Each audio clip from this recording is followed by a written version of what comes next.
Yeah, so actually money is a powerful tool that you can send to go and work for you.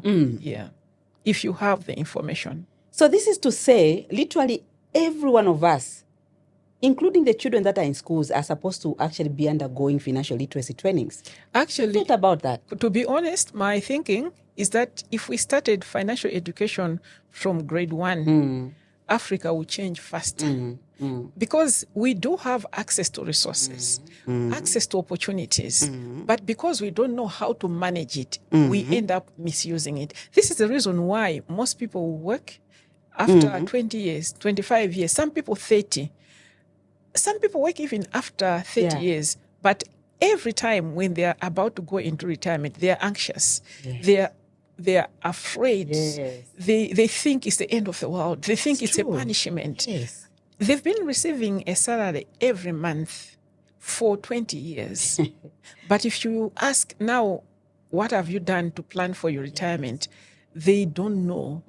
They don't know at all. So it's a big issue. It's a deeper issue. So if we were able to give this information to children when they were young, I believe we could have so many millionaires and billionaires quite early. We can end up, because if you can just target to train children in financial literacy in their primary school, by the time those children are getting into their 30s, 40s, they'll be very wealthy. They'll be very wealthy. Yes, and that will be the formula of now developing Africa. Because now they will be able, because the thing about being wealthy is that the more money you have, the more people you begin to attract to come your way. And the young ones particularly. How does it feel like so far, especially with the lifestyle that we are seeing that is currently happening in the in the city, and we are saying we want to mentor these people, maybe in inverted commas, without actually having to go to them. What word do you have for the ones that are actually wasting their lives out? I'm a female, I have nothing to do, I'm young, and I'm on the market, and life is happening in the city. Which trajectory do you think they should be able to take as you conclude? I feel like today there's so much influence with social media. Isn't it? Yeah. The girl child is feeling like they need to move at the same pace as social media. Let social media not lie to you. Say that again. They feel like they need to move on the same pace as social media. No, now it's about being this person. It's about having big hips. It's about what? Yeah. Look, just like a butterfly, it begins as a caterpillar. It doesn't just grow into wings into that beautiful butterfly. You say that strongly. Say it again. Surely, slowly but surely, you are growing. Don't rush. You will definitely crush. That's straight. You're gonna crush. To the girl child out there, take your time. Wow. Your time is coming. For me, I wish I could go back. I'll do things very much better. But I know better. Yes. And I thank God. And I think that's the word. I didn't crush. Yes. You understand? Absolutely. But now the era is different. Social media is killing so much. Absolutely. Because you sit there as a little girl at home, you're watching your friend, she's getting on flights, she's getting in different cars. Yes. She has the latest for 15 Pro Max. Yes. And you're there looking at your phone, I've got this phone. It's broken, and it's been for a long time, and it doesn't have this and that. Mentioning brands. Yes. and you're there feeling so like overwhelmed. Yes. Your time is not just then. Yeah. Just like a butterfly. Yes. Just like a butterfly. Just like a butterfly. Much. Somebody can just Google what happens with a butterfly. Yes. What's the process in rose? Yes. Even a rose. Yeah. It begins closed up. Closed up like this. Really closed. Yes. You won't see its beauty. Yes. Slowly it begins to open up. It begins to open up until exactly it shines. How a woman is. Wow. Wow. And that's you don't want to profound. get to your beauty That's and you're profound. already dry. Look at that. That is the word. Look at that. That's fantastic. Women, if you didn't get this one, please, you really need to listen to this conversation and get to this point. You don't want to get to a point when you are supposed to blossom and you're already dry. You're already dry. And that's what's happening, sadly. You're already dry. You're already finished. You're done. Dry. The petals Oh my are dry. It's just not there. Wow. And that's happening. Because while you're a bud, you are digging into that bud. You're Yes. trying to force it open. Yes. That's what the little girls are doing. Oh my God. Which is really sad. Which is very sad. Yeah. Is there any advice you'd want to give with regards to what they can do to come out of that so they don't blossom, they don't dry up when they're supposed to blossom? Following the next person. There you have it. My destination to my success is different from the next person. Yes. I could be here competing with Yes. you when your success begins tomorrow. Yes. Maybe mine is in the next 2 years. I'm here Absolutely. competing. Look at that. Then what's that going to do to me? It's going to... I think for upcoming businesses, they need to know that the big businesses that we talk about today did not start as big businesses. They started small. Very important information. But they had a vision. And that vision had to be supported. And one way of supporting a vision of an entrepreneur is by providing them training. Yes. But that training, even if it's being provided, there must be willingness. Yes. By that entrepreneur to access that training. Very, very important. Some of these trainings, most of them actually are offered free of charge. Yes. Even the trainings that ZCSA offers, they are offered free of charge. Yeah. We had invited a number of producers of peanut butter from Soweto Market. Some showed up, some didn't show up. Yeah. But we did provide the information anyway. So if you compare between the ones that attended the training and the ones that didn't attend, you realize that the one that attended the training, they have an upper hand. Yes, they have an upper hand, and the product they are producing now is better than the product that is being produced by the other person that didn't attend training. So we can only encourage them to say they should be receptive to these trainings. They should be willing to gather as much information as possible, as we said, for them to comply with the various regulations that may be there in the businesses in which they operate. For them to move from supplying a product at a market to supplying it in a supermarket, to take it to a chain store, and for it to be sustainable. Be sustainable on the market, yes. To be on the market for a long time, yes. They need to have this information and they need to comply with the various regulations on the market. Because even our various markets, whether it's chain stores or supermarkets, they want a product that is safe, a product that can also protect the reputation of their business. Because you don't want a product is on the shelf and then you have authorities coming and to record it, from a chain store. That's why even chain stores, before they register these businesses, they make sure that these businesses are compliant with the various regulations that are available. Absolutely. On the market. Yes. So I asked that question because you see that area. It's what you've picked and you've become a professional about. So now let me drive this through, Clara. Most of the influencers that we have, and we are calling influencers, they don't actually portray a niche at all. Yes. And that is worrisome. Yeah, because when you look at certain influencers, I'll look at certain influencers. Allow me to cite some. I'll look at, for example, Biflo. He had that gender-based activism. Yes. He became a feature of girl child, boy child activism. Yeah. Yes. That's being a celebrity because people can identify you with that. Niche. Yes. Yeah, we can identify you with that. But where you are getting numbers because you are always argumentative. Yes. Always throwing shade. Yes. I don't think that's being... Sometimes you're undressing. Exactly. No, you're becoming an influencer, but are you becoming a positive influencer? Yes. I think the positivity role should be there. Is what we need. Exactly. It is what we need. Exactly. So that one is a very important point, which I would want, again, you emphasize it. Yeah. So to all those that have that niche or the opportunity to grow numbers on their social media feed, not only on their social media feed, but even in society, if you have people looking up to you, ensure that you become a positive influencer because you don't know how many people are looking up to you. Some people will not actually tell you, but they'll be looking at your behavior. It's your behavior that they'll be looking up to, not what you say. So others will be looking at what you say. So actually being a role model or influencer is a whole rounded thing. Behavior, talk, attitudes, values, personality again. Your personality should actually be able to groom another person. Absolutely. Exactly. Into a positive human being. Yes. Who fits into society and becomes one that other people are going to look up to. Remember, we are generational. Yes. We are generational. I should inspire my next generation to inspire the next generation. I've suffered from depression before. To start with, depression is something people need to talk about. You need to be open. I feel like in the way we live, how Zambia or Africa has been put up, usually when somebody comes up and says, oh, I want to kill myself, it will be, we're an demon. Oh, are you crazy? How can you want to kill yourself? There's somebody who has no food out there, they're not dying, but look at you, whatever. people handle stress differently. Yes. The best you can ever do for yourself is find somebody to talk to. Yes. Open up. Once you speak, you take off the load. And when you realize that you have a problem, it's a positive thing. Yes. You understand? It's a positive thing. Yes. It means part of the problem is what? Has been solved. It's been solved already. If you're an alcoholic, people are telling you, you drink too much and you're failing to stop drinking because you don't realize it yourself. You think people are bugging you. Yeah. But once you wake up one day and you're like, you know what? I actually do have a drinking problem. It won't stop right there. But now it's in the back of your mind. You start working towards it. So even people who are going through depression, stress, reach out to somebody. It could be a pastor, it could be a friend of yours, it could be just somebody who's not going to judge you. Yes. Also remember, you have to talk to somebody who's not going to go out there and start preaching That's your your stories. problem. Yes, like, but I know that if you imagine. And you can imagine, and you see her like that. That so will just imagine, weigh you down. Yes, you need to find a confidant that you can talk to. Absolutely. Talking is one of the best medications to depression. Yeah.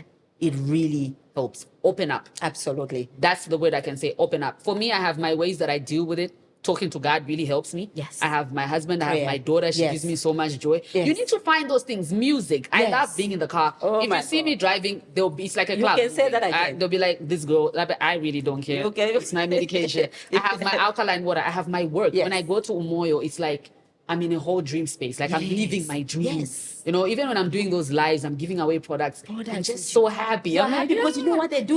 Yes. So find that thing that gives you joy. Stick to it. Continue. Trust me, it doesn't work one day. Yeah. Depression is just like a whole thing where you're in a bright room like this, but there's darkness on you. Eventually, slowly, it starts going away. Once you find that thing, it cannot be what I do. True. Everybody has their that own. one thing that they love. Yeah. Focus on that. Yeah. Talk. Speak out. Don't. There's so many lives we're losing today, all because people failed to talk. They felt, if I open up, I'll be judged. And before you know it, oh no, an aspire and things like that. Yes. And we're so quick to judge. Absolutely. You understand? Absolutely. But because maybe this person one time opened up to somebody and that person judged them. And what happened? This person went on and took their life. It's really sad. Yes. But we need to work on more places and just can open. Important and profound what you said, not allowing that room where the other person that you have met now destroy the one you had been before. Yeah, exactly. In terms of mentorship.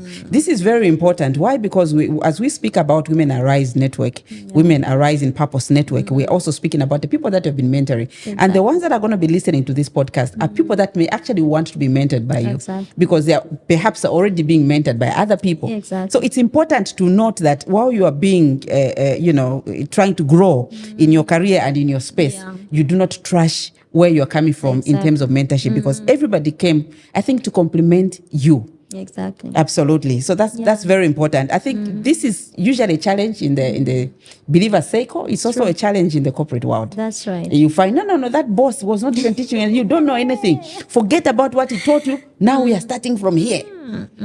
So now you start all over again. Exactly. So then the question, that one would beg is that why then would you need experience if you are going to trash everything that the person had learned, in their past and previous mentorship and the life they have been, So that's fantastic. And, talking about that, the women that you've mentored and that you continue to mentor going forward, and with the industry trends that have actually changed so far, so much is going on. Exactly. There's a lot going on, especially it's women. busy. It's busy. It's a lot going on. Yeah. How do you ensure that your women stay grounded and of course, make the meaningful use of the industry trends that are coming up now, both in the social circle, but also in the corporate circle? Because I know you have both in your network. So, how come again? Yeah, how are you ensuring that they keep with the industry trends? Grounded. Yes, they remain grounded, but yet not be delusioned with the match that is going on, especially now. Okay, so in the first place I mentioned, to say, the key here is knowing who you are. Because when you know who you are, you will not be swayed. Easily. You will not be tossed here and there. You have a mark, you have a goal, and your focus is to reach that goal. So for me, I've told my women, the key is knowing your purpose and what aligns to your purpose. Exactly. So everything else must align to your vision. Exactly. You know, like for me, I've had a lot of people that have come, no, come here, or come, I work with you, come, I do that. But I ask myself, is this going to be helpful? Yeah. Is this going to fit in what I am doing? If it doesn't, then I have no reason to engage in it. Yes. So there's a lot going on. There's a lot happening. Social media trends. Yeah, you know, that's a lot. Everybody wants to be seen. Yes. The fame issue. Oh, that. I'm telling you. That's something. Oh my God. The fame. And so, you know, when you know who you are, you understand your purpose, you are not in a hurry for anything. You know, look at me. So what happened, because I was in Livingston, which was a more luxurious space. Yeah. You understand the dimension of activities, what the clients are looking for there. Then Lusaka, the business, typical business.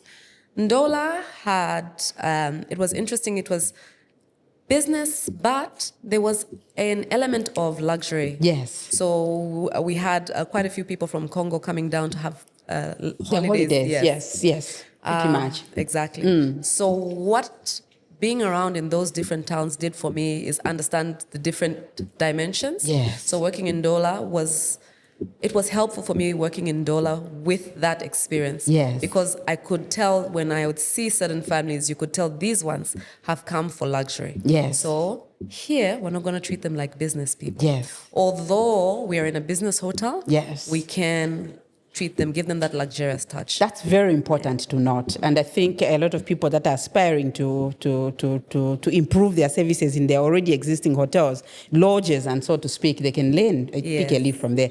There's need for you to understand that this seems to be a family and they've come for holiday. Absolutely. And these have come, actually, this is a business meeting now. Yeah. Do we have situations where a lot of companies appreciate pre-shipment inspections, or is still a song we have to sing?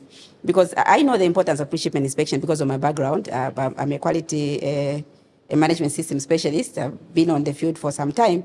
I appreciate the fact that there are some standards that are not known in our country, in inverted commas. Some people know it, but some companies feel, it's not necessary. Like to have an inspector go and do a pre-shipment inspection, maybe from the CSA. Would you emphasize that point? Because I think currently not too many companies are actually willing to go for those. They'll just say, no, we have seen the pictures. Can you send the consignment? Mm-hmm. What's your word? Yeah, I would say, I think the situation is changing currently. Mm-hmm. It's not as bad as it used to be in the past, where there was a lot of resistance. Yes, when it comes to such inspections. Yes, but I think the situation has changed. Mm-hmm. There are private sector players who appreciate pre-shipment inspections. Yeah. Yes, and I believe it's not, pre-shipment inspection is actually a risk management tool because it helps you to deal with the risks at source. At source, yes. Even a company that is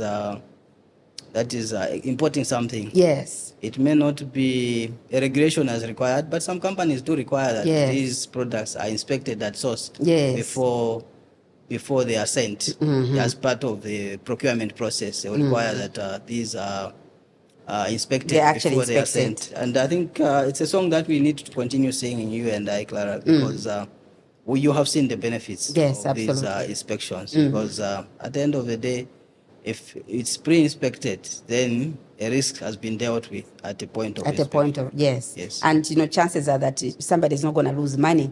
And subsequently maybe lose lives, because some of these things can actually be hazardous.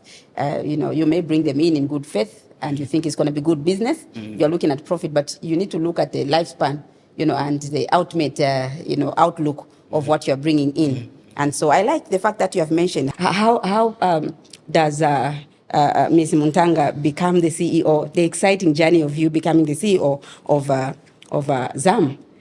Were there elections and how's the procedure? Okay, I take you back to my career. I said I was in insurance. Yeah. After 10 years, I actually quit my job to start a business. After 10 years? I was doing business consultancy. Wow. After that, we now went to COVID 2020. Yes. And my business wasn't doing very well. Yes. And a job came up to run an association in the insurance sector. Okay. So I took that up, did it for 2 years. So when I saw the vacancy, it was announced in the media that they needed a CEO.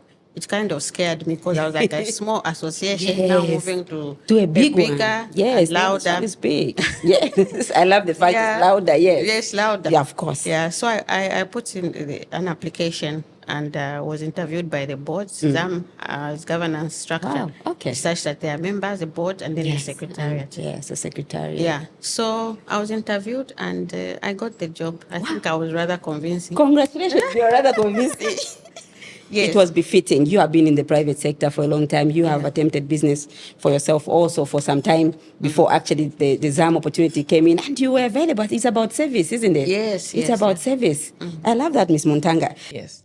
The time we stop learning is only the time that you have passed on. Yes. And you are buried. Yes. As long as you're on earth, you need to continue innovating and learning. Yes. And learning at trying to see how best you can create something that is lasting in terms of wealth. Yes. It shouldn't be a crime, especially for Africans, to see one family so wealthy. Yes. And they're feeling, no, how come they were rich? Even the one who died was rich, and now the richness has been passed on to the children and their children. It's as if it's an issue in Africa, but there you are. Yes. It's about learning. Yes.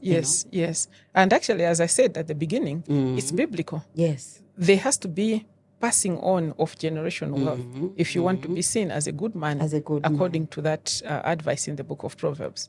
You will be having Madam Audrey financial literacy training on Monday. Would you want to say something about that and encourage people to attend? You mentioned earlier that part of the ZCS mandate is to educate the public. Absolutely. So as part of our education mandate, we have provided some training in the past to specific sectors where we feel that a lot can be done in terms of improving the quality and safety of products. Just last year, we had a training for peanut butter producers. Oh, great. That are based at Soweto Market. Oh, good. As a way of helping them to improve the safety of that particular product. As a way of helping them to comply. Yes. So that is the training that we had last year. That's good. And we are hoping that we can roll out that training to other markets as well. So that, because we have a lot of our people, our mothers producing peanut butter. Yes. But how do we support them? How do we handhold them to ensure that they produce product that can be sold in a supermarket, for example? A product that can be exported to another country. Is through provision of this information using various platforms, including a platform that you've provided to us today, which is, I think, a very important platform where we can share this information with members of the public.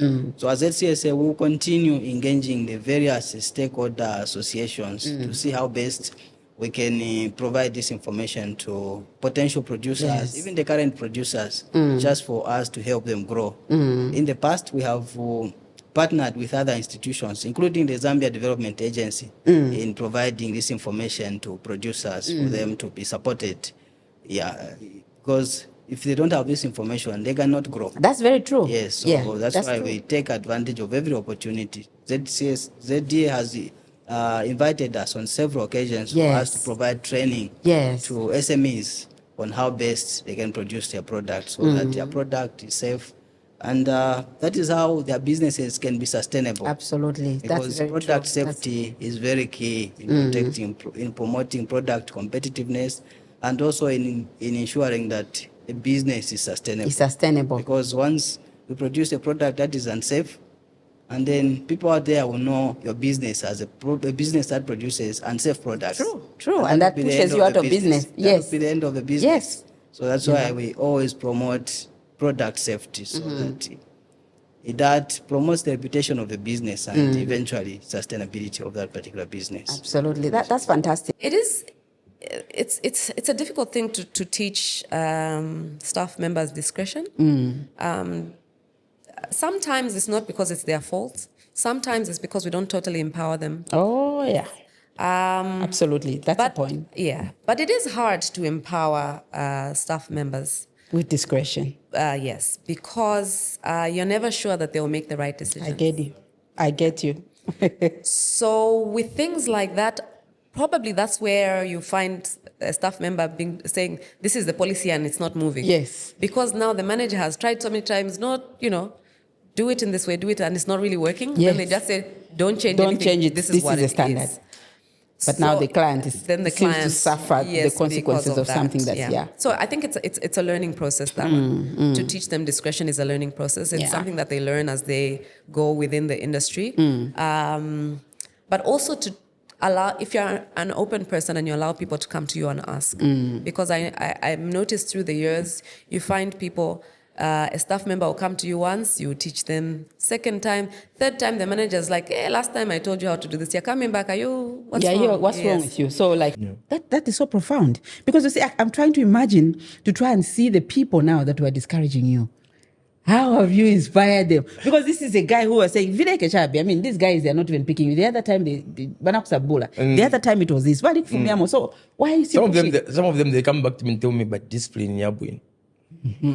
They come to me, my friends. Yeah. They come to me right now. Yeah. They come to me. I don't laugh at them. Yeah. Sure. I don't laugh at them. But the worst thing is the people that missed my marriage, I think, are the ones who hate the most, because most of them, they have tried to come back and realize to say, they wish they were my wife now. Yeah, I like that. I think the ones that are fainting. The ones, I think they're the ones who not really be.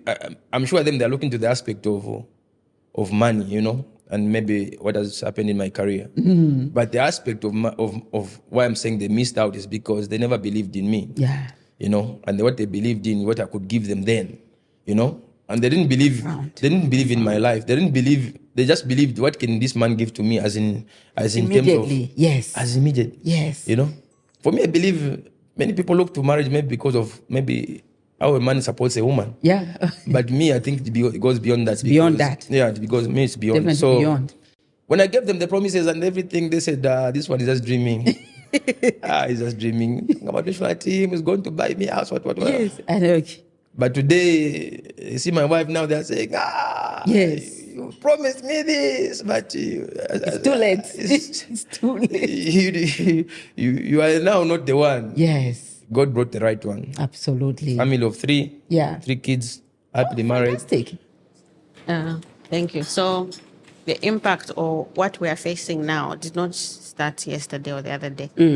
A lot of manufacturers absorb the costs that come with the increased cost of production. Yes. Which is as a result of energy, the cost of energy, yes, the cost of power. Yes. There are so many other things that affect getting a final product onto the shelf, onto the market. Absolutely. So power is a major. You can talk about how licenses are high, the exchange rate. And power seems to be the major. Yes. The cost of doing business is high. Skills. Yes. You find those who are in the textile sector will tell you that there are not many people who are very good. And when you find a good person, someone else also wants them. So it's difficult to retain that. Yes, absolutely. Before I diverge too much, I would tell you that we have interventions under that have been put in place. All those that I have mentioned. But coming back to power, we have a long-standing relationship with ZESCO over the years. We go to them, they come to us. And we've had dialogue earlier this year. We had a stakeholder engagement to see how we understand it's not just a ZESCO problem, it's a national problem. It's a national problem. It's climate change, all those things. Absolutely. But what can we do?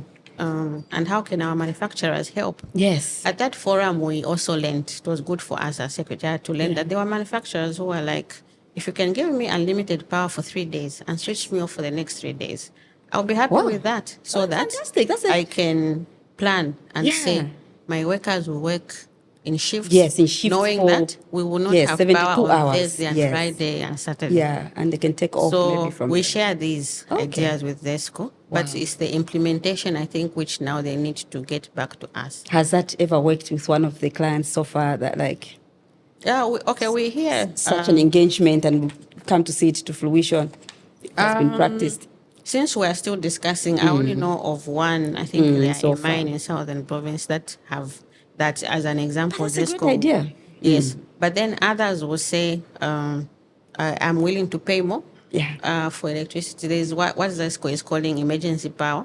That they are importing from, let's say, Mozambique. Yes. And there are some manufacturers who have said they are willing to pay more for 18 cents or more or somewhere there. Yes. Just to have power. I will begin by saying my own experience. Yes. A couple of years ago, I saw an advert of a wealth creation conference. It was taking place in Ghana. Yeah. At that point, I was tired with a life where there were more days before the end of the month to see that your money is ending. I like that. Midway. Yes. Yeah. There were still more days. More days than than money. Yes. Yeah. So it was like, why didn't we have just a 2-week month? So that we can get the paid days again. were too much. Yeah. So I remember that I lived that life. So it actually happened more because there was a time when my husband lost his job. Yeah. So our income was cut in half. So that created pressure on the remaining income. And I just didn't like the taste of struggling with money. You know, to be in a situation where you've run out of money is not a good place. At all. You know? So I saw a flyer that said Wealth Creation Conference, and it was happening in Ghana. It just hit me that I don't want to have no money. Yes. And these people are saying they will teach me how to have money. I bought a ticket. Wow. I went all the way to Ghana. To Ghana. Wow. You know, I didn't even think about my employer because at that point I was employed. Yes. And every training that I traveled to outside was often funded by my employer. But I said, this is for me. Yes. This is personal. I bought that ticket. I went there. Yes. I listened and I said, oh, this is how money works. Yes. That's how I started my journey of the money game. And I remember coming back in the plane, I wrote an action plan. Yes. To say the money that I've put here is not a waste. It is an investment. It is an investment. It better come back. Wow. But I'm telling you. You put that in your diary? Yes. Wow. So I told myself, what am I going to do? I came up with an action plan. So I said, I'm going to set up Sycamore, Credit. I'm going to set up Sycamore, Concert. I'm going to do seminars. Wow. I put an action plan. Yes. And I'm telling you, the money that I spent is peanuts. Yes. Compared to the reward that I got from that time to now through the activities that I've done since then. So far. Coming out of Kablonga Boys, yes. They were training at the same. There were football pitches at Kablonga Boys. So there's a man is late, Mr. Mbewe. He was a teacher. He spotted me when I was playing for. Yeah. There was a small league called Banda League at Kablonga Boys. So he spotted me from Banda there, League, and he invited me to say, "Come and train with Makumbi Stars." Yeah. That's where I found Mr. Smarter. Oh, Mr. Smarter. Yes, that's where I found him. So everything began from there. Yes. But when it began, because coming out of school, you don't know much about amateur football. You know, Balensa Bula. You know, they used to put me in and out. They would substitute me. Then they would think I'll give up. Yes. They will in and out. You think next week I won't come. But what I would do is I'll go meet him before the training, ask him, what am I doing wrong? Yeah. Then you'll be wondering, why is this boy getting this kind of things? Yeah. Why is he getting this kind of... So I go on, I'm with Makumbi Stars. Yeah. Wow. Everything started to happen. It was not easy. It wasn't. It wasn't easy because then we're not getting anything in our pockets. There was nothing. So just playing for football, just for me to build myself. Yeah. But it was great, you know. These are people that encouraged me because, you know, they saw something in me. And they used to tell me to say, just keep coming. Yes. Yes, we don't put you in from the beginning, but we know that you can offer something to the team. I was happy to be offering something to the team, even if I wasn't getting anything. I wasn't getting even the first... I wasn't even in the first lineup. Really? No, I never played even for 2 years. I never played in the first lineup of the team when I joined Makumbi Stars. Wow. But I never gave up. I was never late for training. Yes. You can ask me this matter. I'm telling you now, I was never late for the last 4 or 5 years I played for Makumbi Stars. I was walking a distance for about maybe 3 hours going for training. I was never late one day. Wow. I was never late for 1 minute. Wow. You can ask Mr. Smith. I'm speaking on broadcast. That's profound. I'm short of clapping, really. That's good. Yeah, that was my beginning. There was nothing. But I'd hope that if I build myself in terms of what people have been telling me to be disciplined and try to be passionate about what I want to do, to love what I'm doing, I'll become someone one day. I move on from Makumbi, I go to City of Lusaka, still. So as you are sitting there, as you are listening to this podcast, get a pen, get a paper, sit in a quiet room alone and begin to ask yourself, what is it that I love? Yeah. What is it that I love doing? I have a best friend of mine who kept telling me, I don't have a talent. I don't have a talent, you know. like completely no talent, according to them. She would just tell me, I don't have a talent. Even last year, she kept telling me she didn't have a talent. Early this year, she kept telling me she didn't have a talent. And I said, as long as you are found with me, I believe that one day you realize your talent. Yes. What happened? It was because she would decorate her home. And I'll keep telling her, you are good at this. Yes. You can monetize it. You say, no, me, I don't have a talent. I don't know why. Other people have me. God didn't give me a talent. I said, there's no person without talent. Yeah, sure. You can have a gift. I believe so too. And that gift, you can nurture it. And so she one day called me to say, you know what?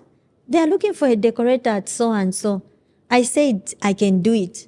I said, why did you say you can do it? That's because I know I have you. I said, okay, I'm going to come to Lusaka. Yes. That thing, you're going to do it. You do it yourself. Yes. Until today, when you arrive at the airport, it's the most amazing thing I've ever seen in my life, like in terms of the crowd that I found. Wow, I can imagine. Everything I remember we watched that, all of us were then everything sank in, then it was like, oh, okay, it's real now. We are here now. So now we started moving from that side up to showgrounds. Yes. And some people died along the way, the road. Yes, I remember, on the side part. Unfortunately. But something inside me, up to now, I don't know how I can express it, how God, on that day, it meant first of all for our lost heroes. Yes. Then, what it meant for some of us who are almost going to retirement. Yes. After suffering for so many years, after all the time when they dropped me, all the years, I never now regretted. Yes. I was like, okay, God, you have finished my book and my page. Oh my God. When it comes to Africa Cup, Nations Cup, no one can tell me anything. The feeling of winning the Africa Cup and scoring at the Africa Cup, you can tell me all the goals that you have scored. Only one of those. I was looking at the clip and I saw you scored. For me, it covers everything. Yes. It's removed all the hate. The only thing that I've had in my life is that the time when they dropped me, all these years, when this 2012 came, I've never had grudge in my heart for anybody. Yes. I've never hated. Your perspective I've never changed complained. in how you look at things. I've never complained. I have never complained for years. Ask anyone who has written in the papers when they dropped me, when I went to them to say they dropped me, they don't like me. Oh, we're not getting paid in South Africa. I've gone for 7 months without being paid in one of the clubs when I was playing. We went bankrupt and I was still playing for 7 months. We not paid. You never heard in this newspaper in Zambia here to say, has been paid for 7 months. I never complained. When this time came, 2012, I said, God, I've arrived where I wanted to be. Where I wanted to be. I've never complained in my heart. Yes. When I saw that moment, I said, okay, for me, Africa Cup is the World Cup for me. For me. I never went to the World Cup. Maybe one day I'll go as a coach. Yes. Amen to that. But playing after winning the Nations Cup, I said, okay, God, you have just brought everything to the conclusion the way I wanted it to be. I will never regret looking back in football to say, oh, okay, I need to achieve this again. What happened in that moment and in that day, when that penalty was scored by Nsuzu, last penalty and everything, Suzu couldn't believe it. If I had a video, I would have shown you how much I was crying with Isaac. I was holding Isaac with me. Yes. I was in so much tears that I don't know how to explain how things became complete for me. Complete for you. When we were coming back here, it was just to see my family. Yeah. One of the biggest things that happened is at Garden City there, before Mr. Smarter left to go to the village. Yeah, before Mr. Smarter left, yes. Mr. Smarter stood by Garden City there when we were coming, and he lifted his hands like this. Oh my God! And he said that. I see that he's still emotion. He lifted his hands like this, and it was like, this man is the one that started my career. Oh my God! And then seeing him and celebrating me like that. Oh my God! Do you have any set on set here? It brought so much joy to see a man who started my career and see him celebrate me, winning the Nations Cup. Yes. When we meet today, you saw him waiting and lifting his hands. When the money which he spent, the sacrifice. Oh my God. God bless Mr. Smarter. Is one man that saw something in me, at a very young age. Oh my God. Celebrating me in that day when you're coming into Nations Cup. Yeah. Also, that's be part of what God did for me by completing everything. By seeing him celebrate with me like that, it meant the world to me. Yes. How much somebody, a man, who saw something in a boy who didn't have any vision, any dream would come to pass when somebody stands with you. Yes. You know, the way he stood with me, he hadn't carried Peter. Yeah. But the day when he celebrated with me, it meant everything. This is what a father is to someone. This is like my father's father. Yeah. Like a father, another father has been given to me. Yes. Yeah, it's wow. He never ate 1 cent from my money from the Nations Cup. Yes, I've done something for him. Little. One time I sponsored this team. Yeah. The Makumbi I bought it just for them. But he never came to me to say, I need something. I need something from me, from you. Yeah. But just to see what he did on that day. Yourself. Yeah, Yes, it